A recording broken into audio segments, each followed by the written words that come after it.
everybody. My name is Jaguar Wright, but most of you know that. Welcome to the Jaguar Wright Show. But more importantly, welcome to a really, really, really important conversation with a very amazing young woman that I'm enjoying getting to know.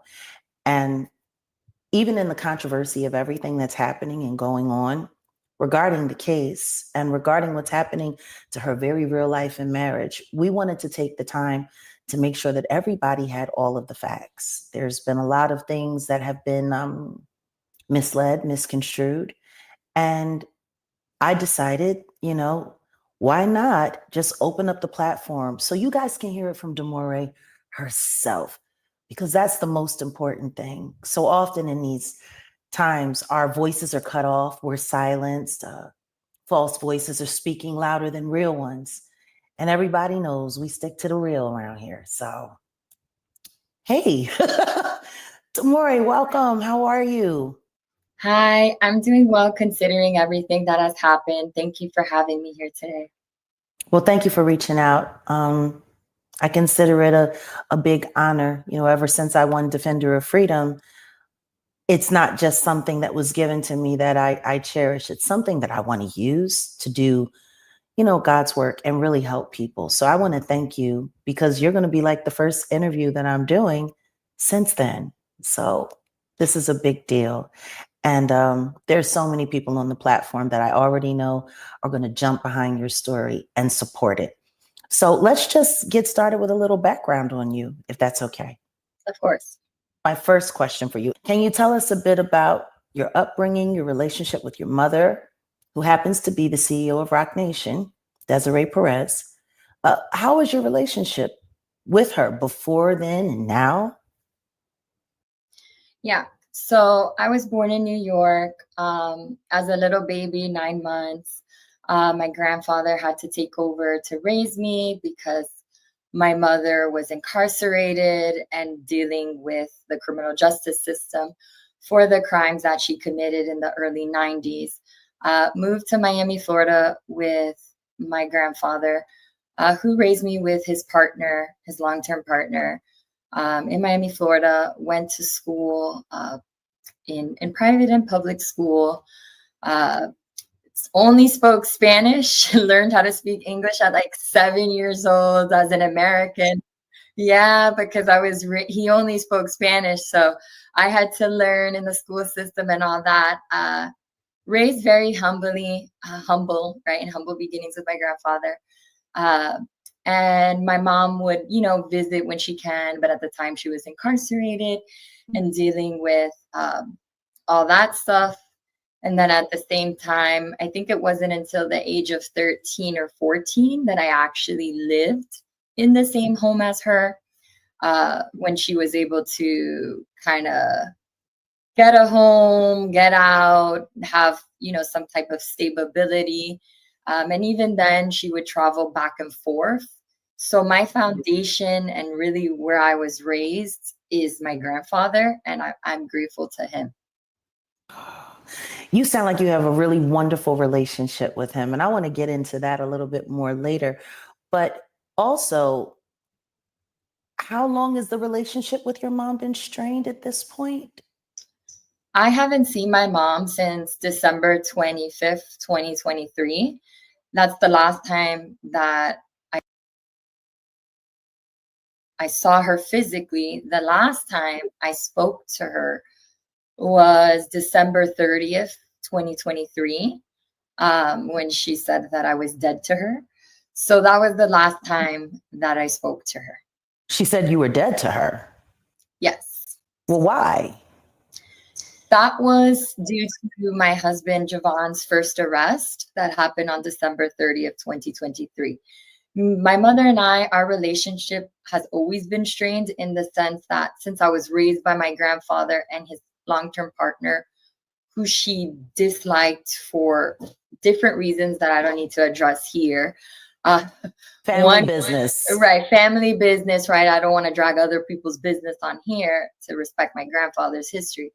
But, she had tension with my grandfather's partner who raised me, who I actually called mommy in Spanish. So as you can imagine, that rubbed her the wrong way. But again, this is somebody that at 9 months, right, was feeding me, taking care of me, taking me to school with my grandfather. First steps, first Exactly. losing of the teeth. Yeah. So I developed that bond and that love for her, and obviously for my grandfather. And so at 13, being forced to, okay, now I have my life together, come move with me. That's when the strain really started as a child, and the trauma, because all I knew was my grandfather, which I call abuelo, and that's all I wanted to do is be with him. So that's kind of where the strain with her and I started, right? Because she forced me to move with her when she got her life together, and with my siblings, obviously. And then it was just, that was the real beginning, but then it was just like, so there was tension, but there wasn't like escalation, just tension. It was just tension, debates, arguments. I'm very different than my siblings in the sense that, how many siblings do you have? yes. So we're 5 from her. We all have different, yeah, we're 5. We all have different fathers. I have a 6th sister who's my stepfather's daughter. So we're 6 in total, because I don't count her as like not my sister. Yes. So I would say we're 6 in total. And I would say I'm different in the sense, since I was raised by my grandfather, and he's a very independent, free thinker, doesn't conform, can't be controlled type of personality. That was the problem, because going from that for 13 years to then being under the same roof as somebody who's a Virgo, who's a narcissist, who feeds off control, as you can imagine, as a teenage young lady in high school, dealing with the trauma of my childhood, now coming into this environment, the personality differences, the rebuttals, and things like that. So there was tension, there was arguments, there was problems, but it wasn't at the level that it is right now. And just to be clear, I know you said that your siblings, you all have different paternal links, but were you ever involved with your paternal father and his family in any way?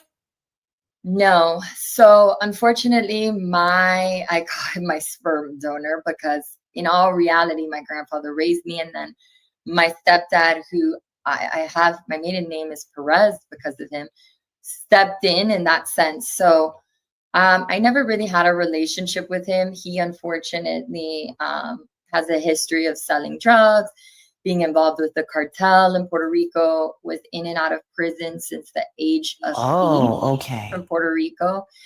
And as you can imagine, when he got with my mother, that wasn't a good mix, right? 2 people on the streets from New York, getting involved in wrong things. They weren't in the position mentally, emotionally to raise a child, which is me. Yeah. So I'm grateful that my grandfather stepped in, because my biological father was very much involved in the whole cartel business and all that, and is currently serving a life sentence as we speak.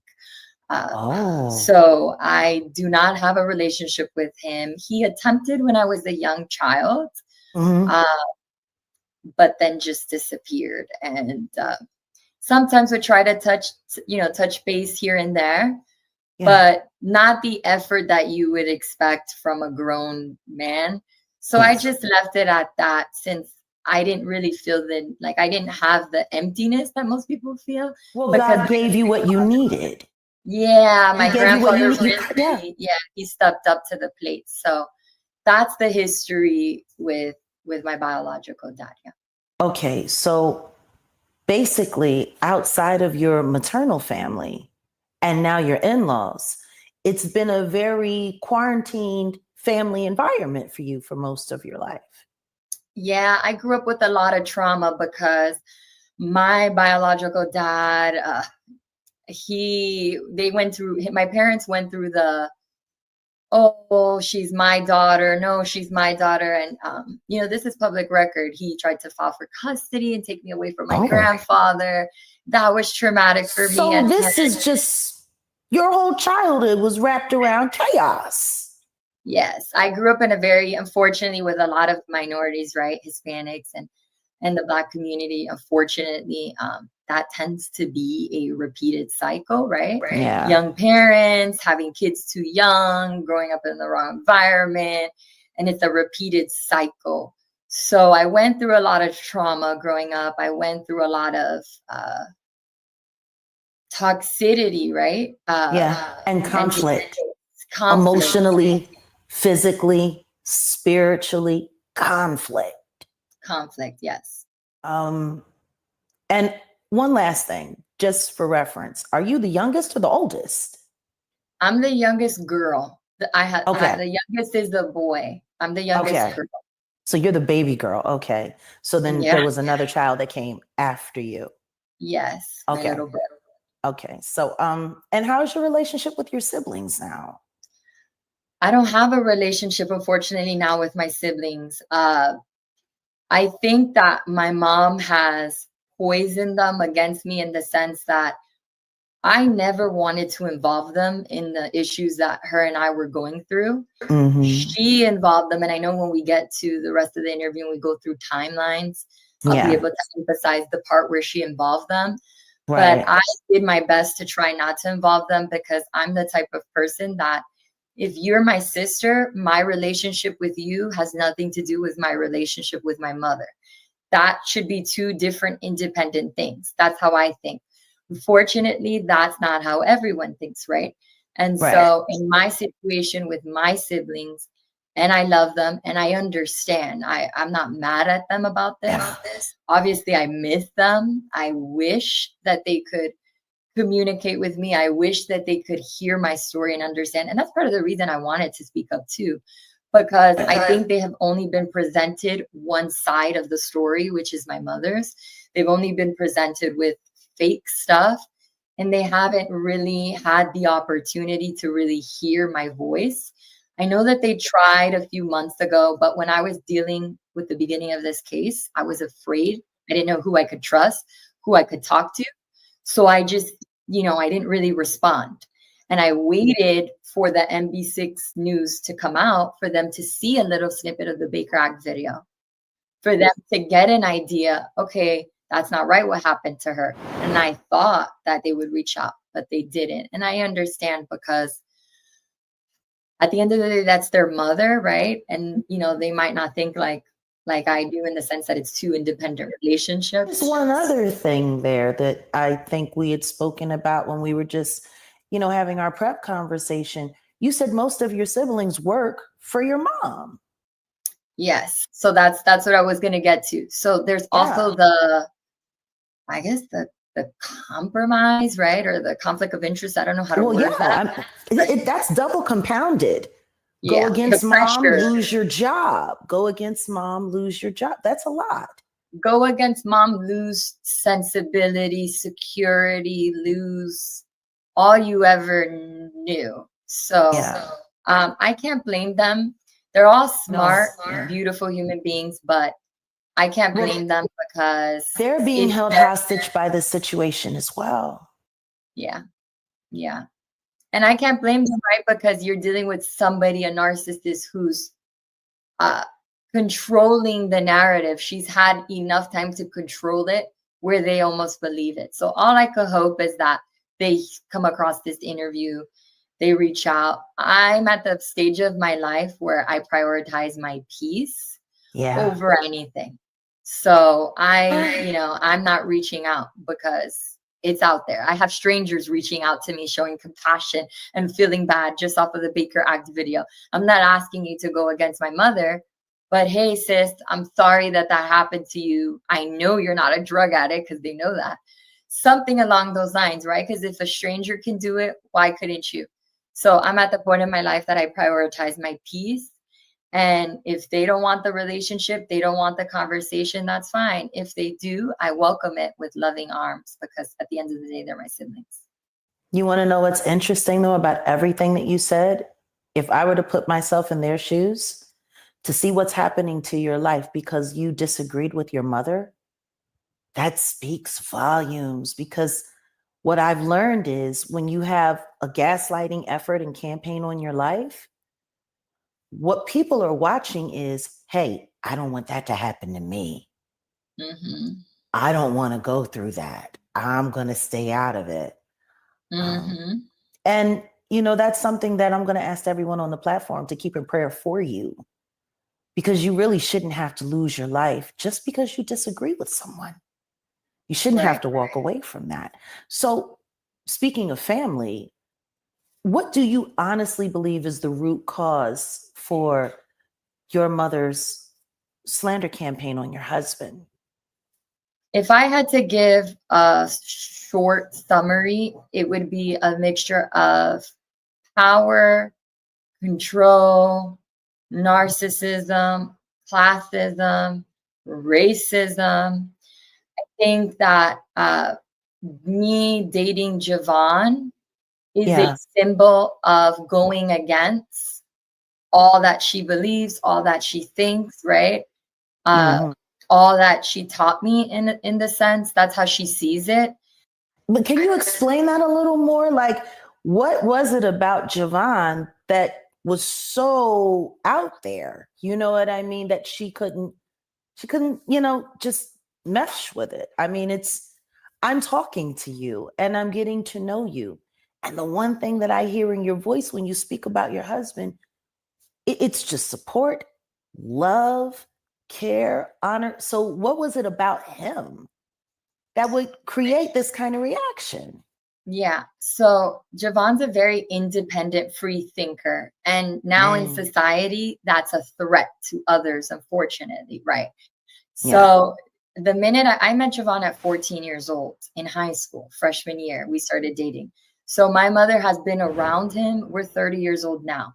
She has been around him for that amount of time. She's seen him grow up. She's been around, his family has been around. I think since the very beginning, when we first met, it was, you know, racism in the sense like, why are you dating him? Oh, he grew Mm, up where? Because he originally was born in Liberty City, Florida, which is known here as a bad neighborhood in Florida. yeah. And his mother uprooted him and moved him to Homestead as a young single mom who lost her husband very young, had to restart her life, raise him, had a phenomenal career, raised her sons from all that trauma, brought him to a good place here in Miami where we live. He went to school, did what he was supposed to do, and she kind of took him from that environment. But I think that was it's strange, but I think that displeased my mother in the sense that she didn't like, okay, well, he's from Liberty City, like very judgmental, which is Mm, hypocritical, right? Because she's from the Bronx and was selling yeah. drugs and was incarcerated, and my father was the head of a Puerto Rican cartel. So it's a little bit, not a little bit, it's very hypocritical, right? A little Uh, bit. yeah, and it's crazy because Javon has never been involved in that lifestyle. I mean, we went to a very good public school. It's probably number one here in the state of Miami. He got a D1 scholarship to UConn, great Okay. grades, great football player. I went to Boston University. Like, we genuinely grew up as good kids, never sold drugs. He's never been incarcerated, neither have I. So to judge somebody at 14 years old for the neighborhood he came from, or to judge his father or his mother and, be a little bit racist, and I just think it was unfair. And so in the very beginning, it was trying to prove to her, oh, he's worth my time. I want to be with him. He is the good guy. And so it wasn't too crazy for her because she didn't think we were going to last. So at first it was like Ah. classism, racism. Okay, whatever. She's not going to last. Then as he started to grow up, as he started to, like, us, right? Everybody, we grow up, we start to develop our personality, our traits, we start to learn and grow. He had different experiences. He went to a D1 school where he had situations, right, with, am I going to go to the NFL? Am I not? He started to do research, take these classes in college, learn about himself, the culture, right, the environment that we're in. And then that's when he kind of wanted to veer off what society kind of introduces to us as the correct path. So you go to Yeah. college, you do your 9 to 5, you work in the corporate world until you're 62. you retire, you have your family and your kids. Javon was very adamant since we were in college that he didn't want to go to the NFL, that he didn't want to be in a position that pulled him away from his family, from his wife, from his normality, right? He was very adamant, and that's really what attracted to me, and that's how I knew, okay, I'm going to marry this man, because I was like, man, anybody else, they get the opportunity to go to the NFL with all the girls, the groupies, the traveling, they're going to jump on board, right?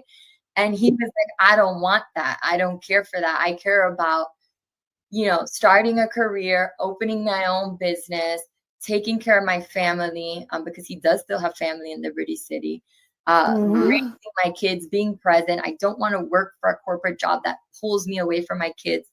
And I didn't know, I knew about a little bit about that because my grandfather's a business owner, right? My mother and all that. Yeah. But I was just taught, this is how you're supposed to operate. And so when Javon presented those ideas, when Javon kind of encouraged me to think outside of the norm, that bugged her, because now it's, oh, you're going to listen to him and not me. I'm the CEO of Rock Nation. I know this person. I know that person. Why wouldn't you want to come work with me? Or why wouldn't he want to work with me? It's all about power, control, and classism. And so when she saw that he wasn't like the typical man or young man that would conform and do that, and that it was impacting me in a positive light, she saw that as something negative. She saw it as, oh man, this guy I'm going to lose grip and control over my daughter over this guy. That's how she thought. Wow. Okay. So that's I was trying to, I wanted to get to the root. No, I'm not talking about you. I'm just talking about the gravity of everything I'm hearing. Because typically the one thing that a mother wants, especially for a daughter, is for her to find the right guy who has the right values, who's going to treat her right and be devoted. And it sounds like that's what you found. It seems like you found the right guy, and he sounds like a really great guy. But more importantly than that, it sounds like your granddad. Yeah. Like he sounds like he's the kind of guy that your granddad is like. So, and that happens with women. When we have paramount figures in our life, like my dad, I feel the same way about my dad that you feel about your granddad.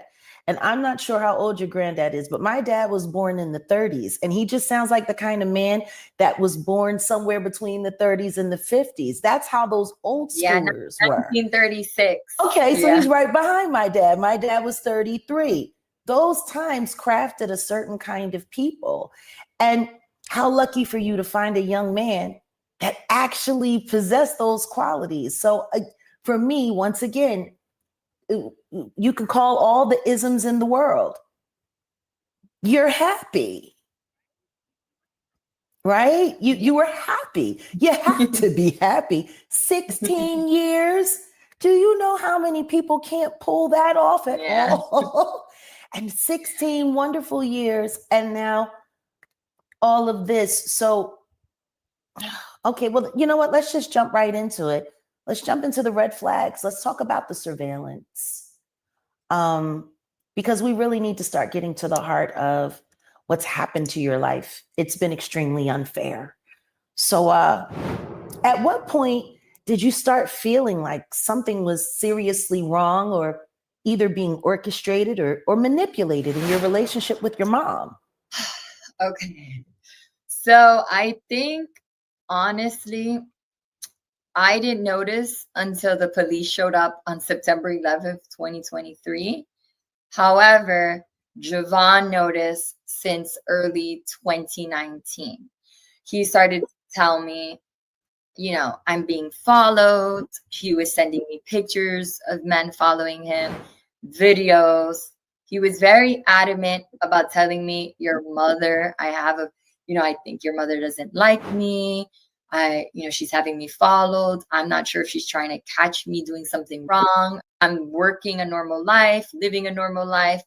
And at first, as the young girl who, loves her mother, I didn't believe him, right? I thought, oh, this Yeah. guy's being paranoid. It caused arguments in our relationship because he felt that I didn't trust him. And I just thought there's no way. Like, why would she have him followed? Like, there's absolutely no reason because we were going to family events together. She seemed to have a great relationship with him. So I didn't understand the motive. I didn't understand why that was even possible. And Mm-hmm. so that caused a little bit of strain. I mean, we almost broke up on multiple times because he's, telling me something, but at the same time, he wants to be careful because he doesn't want to lose me because it's my mother, right? And so that became a difficult situation. I really, really, really started probably noticing, I take that back, not on September 11th. At my job, at my job, Which uh, job? yeah, so I started working at Iconic Creative Agency with Benny Frahela and Liz Frahela from here, Miami, Florida, in 2020. They're an agency that has contracts with the Nike brand and the Jordan brand. They do events in New York, they do Super Bowl, they do like store activations, like when Nike has a shoe release. This is kind of like what they do as an agency. Uh, the backstory, how I got to them. I think this is important for timeline purposes. Absolutely. Yeah. So I went to school in Boston University, went to school for social work. I originally wanted to be a lawyer, did all these internships and work with lawyers. And then I got offered a position to work with survivors of torture in Miami. And I loved it. I was making nothing, but I started off, helping survivors of torture and domestic violence here in Miami, worked for this nonprofit, had clients. I worked with asylum seekers, so women who crossed the border, who were trafficked, who were trying to get asylum here in the United States. So I got to work with them, and different population of women, children, and even men, because there's a huge population of men that also suffer from abuse, torture, and all that kind of stuff. And so the pandemic hit. So the organization shut down. I was left without a job. And I was desperate because, again, I grew up with my grandfather. At this time, I was living with my grandfather in 2017, because I tried to live with my mother after college, but it was like Too much. yeah, we were clashing. It was too much. So my grandfather, his Alzheimer's started getting worse. And I was like, you know what? I'm going to move in with my grandfather. I'll be happy there. I'll be able to, get a job, save money, take care of him, and I will be away from the toxicity and the conflict. So Right. I moved in with him in 2017, lost that job due to the COVID pandemic. And I was looking everywhere for a job. I mean, I would do like part-time jobs at the daycare, stuff like that, but nothing stable because we were in a national pandemic. Uh, at that time, my mother said, hey, I know somebody who's hiring. I can connect you. I was, since very little, adamant I would not work anywhere that had any type of ties or she knew anybody, because I wanted to always, earn my positions, earn my title, earn my job. And I never wanted her to say, oh, I got you that job, because I witnessed her do that with my siblings. I witnessed her do that with my grandmother. Like, when she bought my grandmother's house, oh, I bought this house for you. This is my house. Like, very abusive things. And I didn't want to go through that. So the jobs before Iconic, I got myself, even if they were low paying. I was fresh out of college, no experience. So Right. of course, you got to start somewhere. And so because I was desperate and she was like, I don't really know her like that. I know her husband. I was like, okay, I'll try it. If it becomes too much of a conflict of interest or it bites me in the butt, I'll leave. Right. So I interviewed with Liz Frahela at Iconic. At the time, it was Liz Frahela, Benny Frahela, and Cindy Boozer, the owners. Was offered an entry-level job. I was told I was going to be like the marketing manager, and it was going well. I thought everything was going well. But then I started noticing little things like, oh, why can't you stay late, like after hours? Or, oh, why don't you travel here or travel there? And I was very adamant in the interview that I didn't want to travel. Number one, I wanted to be with my grandfather. Number two, I wanted to be with my dog. And number three, Javon and I opened our business in 2020. So I also wanted to be present to help out with that. Yeah. And so They didn't require me to travel in the beginning, but I started noticing that it was weird. Like they were trying to, oh, stay after hours to work this project and come meet this person. And so I was like, I'm being paranoid. So I didn't really, think anything of it. Then the September incident happened when the police told me why they were called and how they found out. I'll pause there because I feel like I've been talking long for you to ask me about that. Oh no, and don't get me wrong. I'm going to jump in where I need to, but I really want people. I want to make sure that when we get to the end of this conversation, there are no more questions. Okay. So I want, especially considering what's going on in the backdrop that everyone doesn't know about. So this is your opportunity. This is the opportunity that you deserve to just have the floor.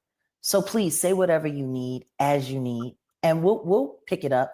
But so this is what's going on. This is the timeline. We have, as I call it, the plandemic happening. A lot of things were shutting down in the system. You're an independent woman. You're not looking for a free ride. You're not looking for a handout.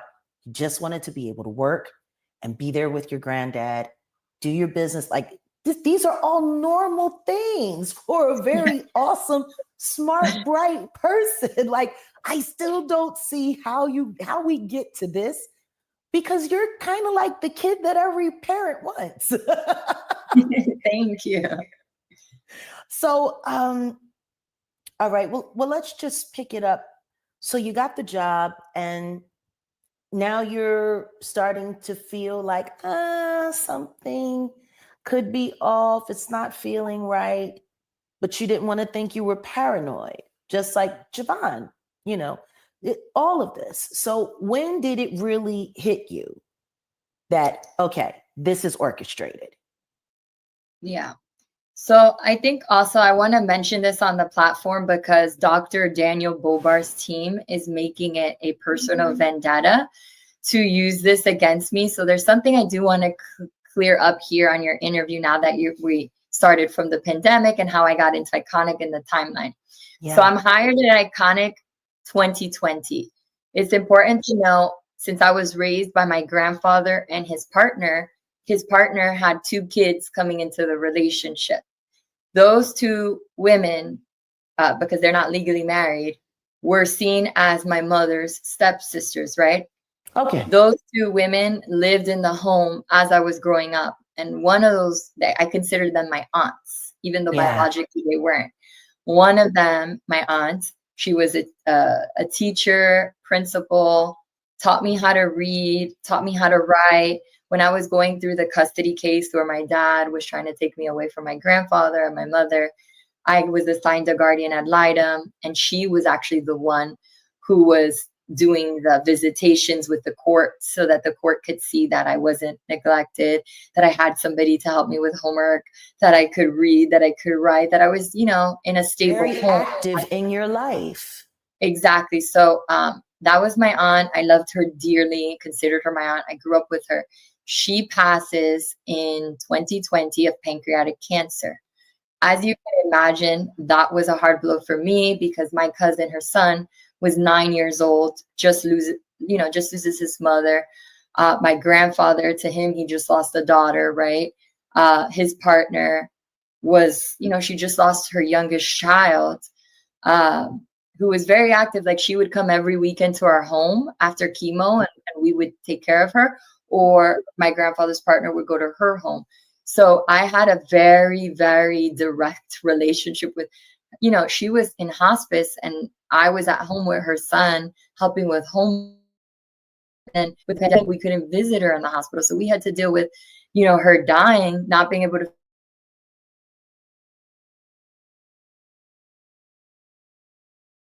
to. Alzheimer's mother, was at the lowest of the low. So I'm here, my grandfather taking care of her mother.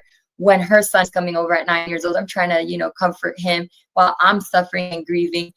At the same time, I'm trying to get a job and get my life together. So at that point, I was like, I'm going to do grief counseling. I'm going to do grief counseling because I'm taking everybody else. And it felt like oh, you need to take care of yourself. You need to be, it wasn't that I was depressed. No, I was functional. I was acting perfectly. Everything was going well because I was taking care of all people. The counseling because I wanted to learn tips, strategies on how to help the people in my home. I was dealing with a 9-year-old child who lost his mother, and I didn't know how to communicate with him, with striking a chord or triggering. It was all very new to me because it was the first time I lost somebody so close to me. So that's why I was like, I'm going to do grief counseling because all of this is going on. Be able to support, these people in the house, and at the same time have tips and tricks. And at the same time, I'm sad. Like, it's not that I have, by the way, never in my life diagnosed with a mental illness. I did the grief counseling to grieve her. And that's very important for the context of this, because Dr. Daniel Bober, you try to use that grief counselor as a source when in reality, she has never done anything. Very strong. I have never been suicidal. I have never done drugs. She started seeing me for grief, and I ended up loving her. And I would continue doing therapy because I wanted to. Like, as a human being, I think we can all use that, right? We're managing our day to day in our life, but not because I had any diagnosis, just because I really loved her as a counselor. And I was like, why not with her, tell her what's going on in my life? But she's very adamant, and that was provided to the court, that I have no mental illness, that I'm not, I've never. And that's what I wanted to tell you of my life that happened, that led me to grief counseling, that is being negated, unfortunately, and used against me. And I want to really emphasize that. Well, that's terrible, because what it sounds like is that there were a bunch of extenuating around. Here comes a dream job. You know what I mean? And you're there, and then these things are going on, and then you do a responsible thing to well-being and health and spirit for your family, and now it's being weaponized. Yeah, it's incredible. Without naming any names, without trying to throw anybody under the bus, I witnessed a relative in my family try to commit suicide in front of me because of my aunt's passing. That's why I wanted to learn how to help people in my house. And that's why I ended up doing grief counseling, not because I was in that space. Yeah. No, I'm a firm believer in, like, no matter what happens, God has me. God affects me.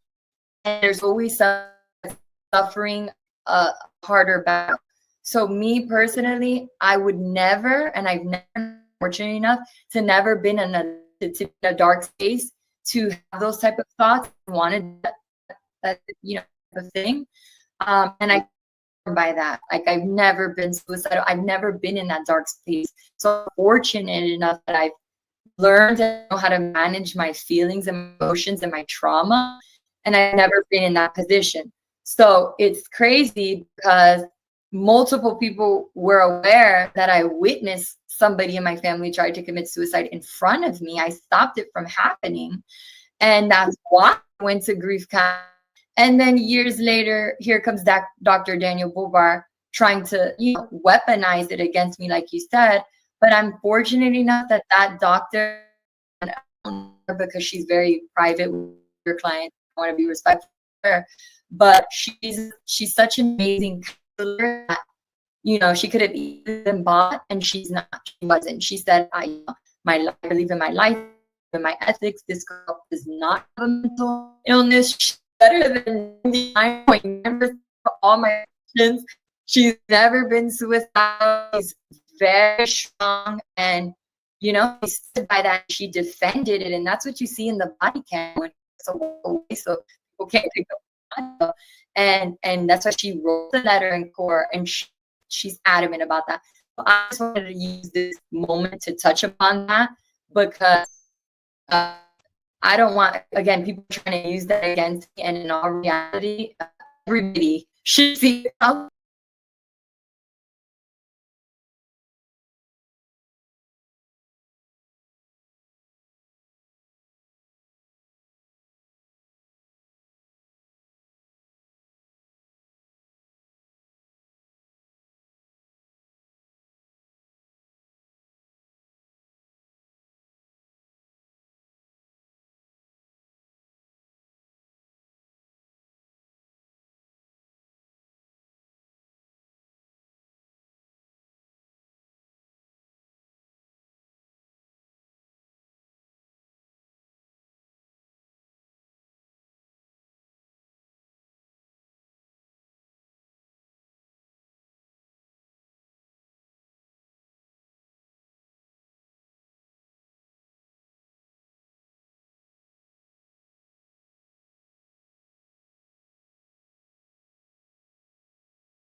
They straight killed the stream. That's crazy. And we're gonna start this again. Jesus Christ. We'll be back. We're gonna start it again. All right. Wow.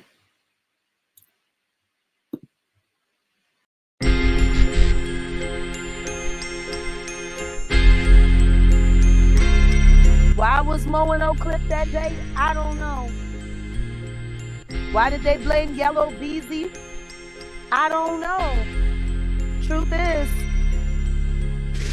Boosie had a lot to gain by watching Mo 3 move around. Maybe that's why they shot him over there at the Big T after the wake. A lot of shit goes down at the Big T, but for Boosie to get shot, I guess that's why Mo 3 got shot right over there. I guess that's why I couldn't stay in Dallas. I had to get out. To watch Mo 3 be assassinated, executed, running for his life down this highway in the middle of the day. Like, it was this time of the day. Look how busy this is. And somehow, he was forced to stop his car. Someone stopped their car as well, got out the car. He saw them, he must have recognized, because he turned and started running down the highway in the middle of the day. And they shot him in the back. This make any more sense than the Tupac shit? How the hell was there enough time on a busy highway like this at this time of the day? Who does a shooting in the middle of a highway? She in the middle of the day. And still no answer. It's always too hard to solve a rap murder. Another graveyard.